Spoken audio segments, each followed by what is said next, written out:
वहीं संजीवनी credit cooperative society scam मामले में केंद्रीय मंत्री गजेंद्र सिंह शेखावत ने दिल्ली के राउस रेवेन्यू कोर्ट का दरवाजा खटखटाया है।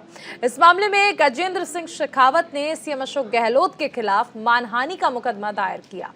दरअसल फरवरी में अपने जोधपुर दौरे के दौरान सीएम गहलोत ने सर्किट हाउस में संजीवनी क्रेडिट कोऑपरेटिव सोसाइटी से जुड़े पीड़ितों से मुलाकात की थी।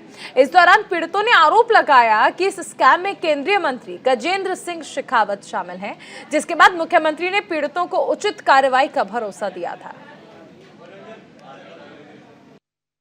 उनका पैसा डूब गया है, किसी का 1 करोड़ 50 लाख 25 लाख डूब गया है। वो पैसा कहाँ गया है? इथियोपिया में गया है। यहाँ पे गबन हुआ है। कई लोग जेल में बैठे हुए, उनके खुद के लोग जेल में बैठे हुए हैं। वो खुद मुलजिम है। उनकी पत्नी, उनकी साला, उनके पिताजी का नाम है और उनकी माताजी का देहांत हो गया। हम उनको भगवान से प्रार्थना करते हैं कि उनकी आत्मा को शांति प्रदान करे, परंतु वो तो हकीकत है।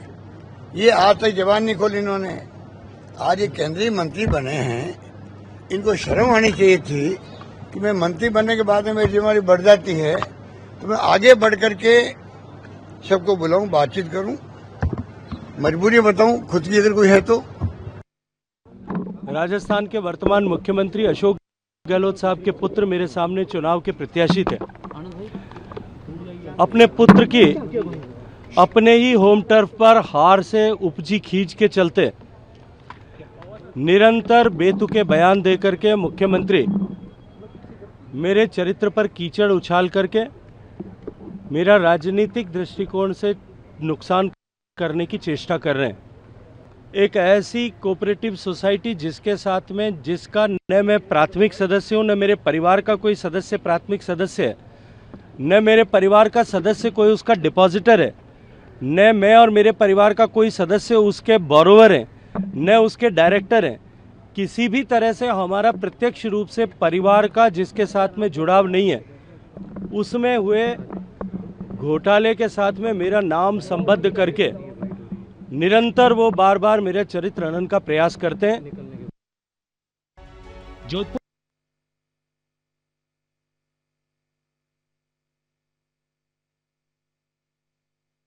में सीएम अशोक गहलोत ने क्या कहा था, जरा इसे भी सुन लीजिए। मुझे तो लगता है कि ऐसे व्यक्ति को मोदी जी ने मंत्री कैसे बना दिया। मैंने पिछले सदन में कहा था कि गजेंद्र सिंह शेखावत खुद एक अभियुक्त हैं। इसके बाद गजेंद्र सिंह शेखावत ने गिरफ्तारी के डर से अपनी सिक्योरिटी बढ़ा ली। लाखों रुपए का मामला होता तो मैं तुमसे भीख मांग लेता, उद्योगपतियों से या कोई योजना निकाल देता, लेकिन यहाँ पर तो अरबों रुपए का मामला है।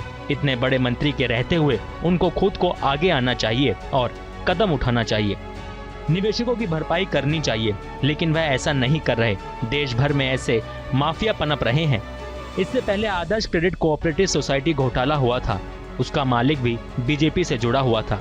इन लोगों के साथ जो हुआ वो बहुत दुखी करने वाला है। राज्य सरकार पूरा प्रयास करेगी कि इनकी जमा पूंजी वापस दिलाई जाए। उन्होंने कहा कि इस लूट में शामिल हर व्यक्ति को कठोरतम सजा दिलाई जाएगी। सीएम गहलोत के आरोपों पर केंद्रीय मंत्री ने खास अंदाज में जवाब दिया और कोर्ट तक जाने की धमकी दे डाली।